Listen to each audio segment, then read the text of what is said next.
আসসালামু আলাইকুম বন্ধুরা। আমরা গত ক্লাসগুলোতে আ ভাষা সম্পর্কে পড়েছি এবং আরো পড়েছি গ্রামার বা ব্যাকরণ নিয়ে।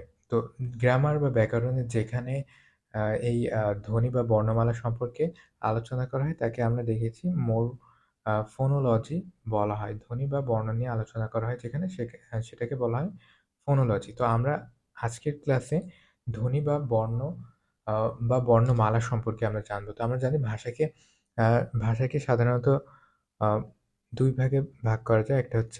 মৌখিক একটা হচ্ছে মৌখিক, আরেকটা হচ্ছে লিখিত ভাষা। ঠিক আছে? একটা হচ্ছে মৌখিক, আরেকটা হচ্ছে লিখিত ভাষা।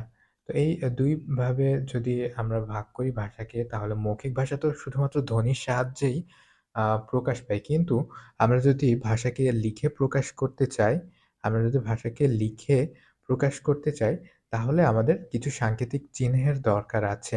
তো সে সকল সাংকেতিক চিহ্নকে বলা হবে বর্ণ এবং যতগুলো বর্ণ আছে কোনো একটা ভাষায় যতগুলো বর্ণ আছে সবগুলোকে একত্রে বলা হবে বর্ণমালা।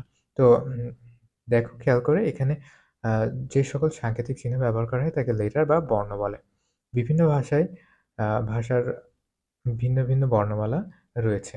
যেমন কোনো ধ্বনিকে প্রকাশ করার জন্য আ যে সকল ভাষা, যে সকল লেটার বা বর্ণ থাকে সেগুলোকে আ আমরা যদি মনে করি যে কোনো একটা ধ্বনি, ও এর একটা ধ্বনি, তাই না? ও ধ্বনি।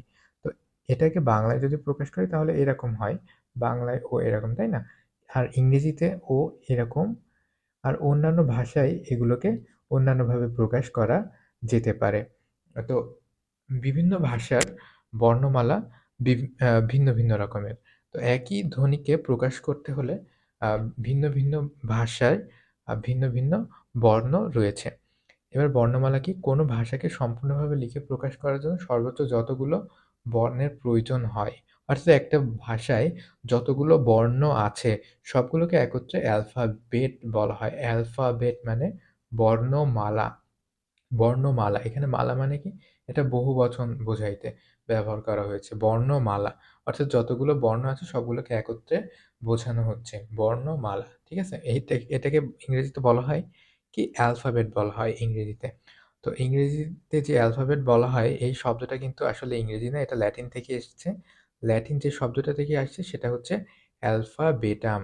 অ্যালফাবেটাম এই শব্দটি থেকে আসছে অ্যালফাবেট এই শব্দটি। তো আধুনিক ইংরেজি বর্ণমালায় মোট কতটি বর্ণ আছে? মোট ২৬ টি বর্ণ আছে। ঠিক আছে? মোট ২৬ টি বর্ণ আছে। প্রত্যেকটা ইংরেজি বর্ণের ২ টি করে পদ্ধতি আছে লেখার। ঠিক আছে? প্রত্যেকটা ইংরেজি বর্ণের ২ টা করে লেখার পদ্ধতি আছে। একটা হচ্ছে বড় অক্ষর, বড় হাতের অক্ষর আর অপরটি হচ্ছে ছোট হাতের অক্ষর। তো বড় হাতের, ছোট হাতের অক্ষর এগুলোকে আমরা সকলে দেখে এসেছি এবং চিনে এসেছি। তো বড় হাতের অক্ষরগুলোকে কি বলে? লার্জ লেটার বা আপার কেস লেটার। এটাকে আমরা মনে রাখবো। লার্জ লেটার বা আপার কেস লেটার। আর ছোট হাতের অক্ষরকে বলা হয় স্মল লেটার বা লোয়ার কেস লেটারস। ছোট হাতের অক্ষরগুলোকে বলা হয় স্মল লেটার বা লোয়ার কেস লেটার। এই শব্দ ২ টা আমরা মনে রাখবো, সামনে আমাদের কাজে লাগবে। তো বড় হাতের অক্ষরগুলো দেখতে যেরকম, ছোট হাতের অক্ষরগুলোর সাথে কিন্তু একেবারেই মিল নাই, তাই না? আ তো এই কারণে ২ রকম পদ্ধতিতে ভিন্ন রকম সাংকেতিক চিহ্ন ব্যবহার করা হয়েছে। একটা আপার কেসের জন্য আলাদা আর লোয়ার কেসের জন্য আলাদা, বা ছোট হাতের জন্য একরকম, বড় হাতের জন্য আরেক রকম। তো সামনের ক্লাসগুলোতে আমরা আরো সামনের দিকে এগিয়ে যাবো। আমরা লেটারগুলোকে আ যে ৩ ভাগে ভাগ করা যায় সেগুলো নিয়ে আমরা পড়ব। লেটারগুলোকে প্রধানত আমরা জেনে এসেছি যে ২ ভাগে ভাগ করা যায়। ভাওয়েল বা স্বরবর্ণ বা স্বরধ্বনি এবং কনসোনেন্ট, যেটাকে আমরা পরবর্তী পৃষ্ঠাতে পড়ব। ভাওয়েল বা কনসোনেন্ট। এছাড়াও আমরা কনসোনেন্টের ভেতর থেকে আবার ২ টা আ সেমি ভাওয়েল সেমি ভাওয়েল হিসেবে ২ টাকে তুলে আনছি। তো ডাব্লু এবং ওয়াই। তো চলো আলোচনা করা যাক। আ ভাওয়েল কি? ভাওয়েল কি? যে বর্ণ অন্য বর্ণ, অন্য ধ্বনি বা বর্ণের সাহায্য ছাড়া নিজে উচ্চারিত হয় তাকে ভাওয়েল বলে। এটা কিভাবে নিজে নিজে উচ্চারিত হয়? ইংরেজিতে কিন্তু ভাওয়েল কয়টা? এ, ই, এ, ই, আই, ও এবং ইউ, এই ৫ টা, তাই না? এখন খেয়াল করে দেখো, এ, এটাতে শুধু এ, এটাই তো উচ্চারণ হচ্ছে, তাই না? এ। ই এর ক্ষেত্রেও কিন্তু শুধু ই, এটাই উচ্চারণ হচ্ছে। আই এর ক্ষেত্রে আই, আই উচ্চারণ হচ্ছে। ও এর ক্ষেত্রে শুধু ও উচ্চারিত হচ্ছে, তাই না? এবং ইউ এর ক্ষেত্রে শুধু ইউ, এটাই উচ্চারিত হচ্ছে। তো আ এছাড়া তো আর অন্য কোনো শব্দ বা অন্য কোনো কিছুর সাহায্য লাগছে না, তাই না? এজন্য এগুলোকে বলা হয় ভাওয়েল বা স্বরবর্ণ। উদাহরণটা হয়তো এখন বুঝতে সমস্যা হচ্ছে, কিন্তু কনসোনেন্ট আলোচনা করার সময় উদাহরণটা আরো ক্লিয়ার হয়ে যাবে। তো এখানে ৫ টি, এটা মনে রাখতে হবে যে ইংরেজিতে বর্ণ মোট কয়টি? ৫ টি। ইংরেজিতে আ স্বরবর্ণ কয়টি? ৫ টি।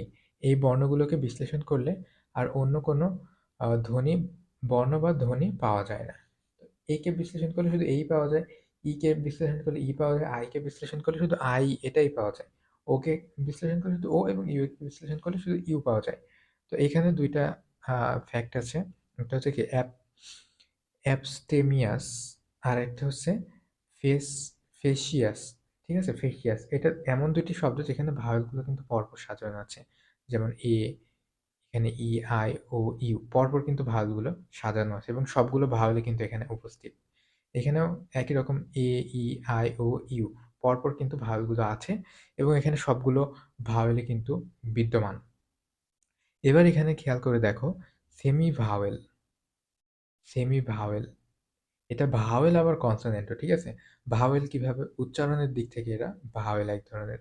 যেমন উচ্চারণের সময় যখন ব্যঞ্জন ধ্বনি আরেকটা স্বরধ্বনির মতো উচ্চারিত হয় তখন তাকে সেমি ভাওয়েল বলে। এরা আসলেই ব্যঞ্জন বর্ণ, কিন্তু উচ্চারণ হয় আবার, উচ্চারণের সময় এটাকে স্বরবর্ণের মতো উচ্চারণ হয়, ঠিক আছে? তো এটা ২ টি আছে। সেমি ভাওয়েল কয়টি? ২ টি। তো এটাকে আমরা কনসোনেন্টের আন্ডারে দেখিয়ে আসছি। এখন এখানে দেখছি সেমিভাওয়েল ২ টি। কিটা? ডাব্লিউ এবং ওয়াই। এটাকে খেয়াল করে দেখো, W, double you, double you, তাই না? Double you, W, W. তো এখানে ২ টা ইউ আছে। আর ইউ কি? ইউ হচ্ছে স্বরবর্ণ, তাই না? ইউ হচ্ছে স্বরবর্ণ বা ভাওয়েল। এই ২ টা কি? এই ২ টা হচ্ছে ভাওয়েল। আর এখানে ওয়াই, ওয়াইটা কিভাবে আসছে? ও, ও আই, ও আই, তাই না? ও আসছে এবং আই আসছে। তো ও আই, তাই না? এটা ওয়াই কি? ওয়াই ২ টাই ভাওয়েল না? ওয়াই ২ টাই কিন্তু ভাওয়েল। ও আই, এ ২ টাই হচ্ছে ভাওয়েল। এ কারণে এটাকে বলা হয় সেমি ভাওয়েল। ঠিক আছে। এবার আমরা আসল আলোচনাতে চলে যাই। সেটা হচ্ছে কনসোন্যান্ট বা ব্যঞ্জন বর্ণ। এটা উদাহরণটা দেখলে সম্পূর্ণরূপে ক্লিয়ার হয়ে যাবে। তো যে বর্ণগুলো ভাওয়েলের সাহায্য ছাড়া উচ্চারিত হতে পারে না তাদেরকে কনসোন্যান্ট বলে। অর্থাৎ এই সবগুলোর সাথে কিন্তু ভাওয়েল আছে। উচ্চারণের সময় কিন্তু ভাওয়েল উচ্চারিত হয়। কিভাবে হয় আমরা এখন দেখব। তো এটাতে কি, কি ইনক্লুড আছে? যে সেমি ভাওয়েলটা আমরা পড়লাম না? এটা কিন্তু কনসোন্যান্টের আন্ডারেই আছে। ঠিক আছে? সেমি ভাওয়েলটা যেটা পড়লাম এটা কনসোন্যান্টের আন্ডারেই আছে। তো এখানে ব্যঞ্জন বর্ণ মোট কতটি? ব্যঞ্জন বর্ণ মোট ২১ টি। অর্থাৎ যে ভাওয়েলগুলো আছে সেই ভাওয়েলগুলো ব্যতীত যতগুলো লিটার আছে সবগুলোই হচ্ছে ব্যঞ্জন বর্ণ। এখানে বি, আচ্ছা দেখা যাক বি। এটা কিভাবে উচ্চারণ হয়? বি প্লাস ই, বি, তাই না? বি, এটার মতো উচ্চারণ হয় কিন্তু বিই, বি। তো এটা কি? ইটা কি? ইটা ভাওয়েল না? বিটা কিন্তু ভাওয়েল। ইটা ভাওয়েল, তাই না? তো বি উচ্চারণের সময় কিন্তু একটা ভাওয়েলের সাহায্য নিতে হচ্ছে। ভাওয়েলের সাহায্য ছাড়া এটা উচ্চারণ হতে পারছে না। এবার সি এর ক্ষেত্রে দেখি। সি এর ক্ষেত্রেও কিন্তু একই রকম। সিই, তাই না? সিই, ইটা কিন্তু ভাওয়েল। উচ্চারণের সময় ভাওয়েলের এটা সাহায্য নিতে হচ্ছে। তাছাড়া সি, এটা কিন্তু উচ্চারণ হবে না। সি, এভাবে উচ্চারণ কিন্তু হয় না। সি, সি এর উচ্চারণ সি। আচ্ছা, এবার ডি এর ক্ষেত্রে দেখি। ডি এর ক্ষেত্রে একই। এফ, এ এফ, এফ এর ক্ষেত্রে দেখো এফ, এটা উচ্চারণ কিরকম হয়? এ, এফ, তাই না? এএফ, এএফ এর কিন্তু সাহায্য লাগছে। এটা আবার কি? ভাওয়েল। তো ভাওয়েলের সাহায্য লাগবে। তোমরা সবগুলো ট্রাই করে দেখবা যে সবগুলাতেই কিন্তু ভাওয়েলের সাহায্য লাগছে। ভাওয়েলের সাহায্য ছাড়া কোনো কনসোনেন্ট উচ্চারিত হতে পারে না। এজন্য এদেরকে বলা হয় ব্যঞ্জন বর্ণ বা ব্যঞ্জন ধ্বনি বলা হয়। কারণ এখানে আম ভাওয়েলের বা স্বরবর্ণের সাহায্য ছাড়া, স্বরধ্বনির সাহায্য ছাড়া নিজে, নিজে উচ্চারিত হতে এরা পারে না এই কারণে। তো বাংলায় বর্ণমালায় মোট কতটি বর্ণ আছে? বাংলা বর্ণমালায় কিন্তু ৫০ টি বর্ণ রয়েছে, ৫০ টি। এটা মনে রাখতে হবে। এদের ভেতরে স্বরবর্ণ হলো ১১ টি এবং ব্যঞ্জন বর্ণ হলো ৩৯ টি। আরেকটা বিষয়, মাত্রাহীন বর্ণ বাংলায় কয়টা? মাত্রাহীন হচ্ছে ১০ টা। তো বাংলায় টোটাল বর্ণ আছে ৫০ টি। অর্থাৎ অ্যালফাবেট কয়টা বাংলা বর্ণমালা? মোট হচ্ছে ৫০ টি। এদের ভিতরে স্বরবর্ণ হচ্ছে বাংলায় কয়টা? বাংলায় স্বরবর্ণ হচ্ছে ১১ টা। আর ইংরেজিতে কয়টা? ইংরেজিতে হচ্ছে ৬ টা। আর বাংলায় ব্যঞ্জনবর্ণ কয়টা? ৩৯ টি। আর ইংরেজিতে ব্যঞ্জনবর্ণ কয়টা? মাত্র ২১ টি। তো ঠিক আছে?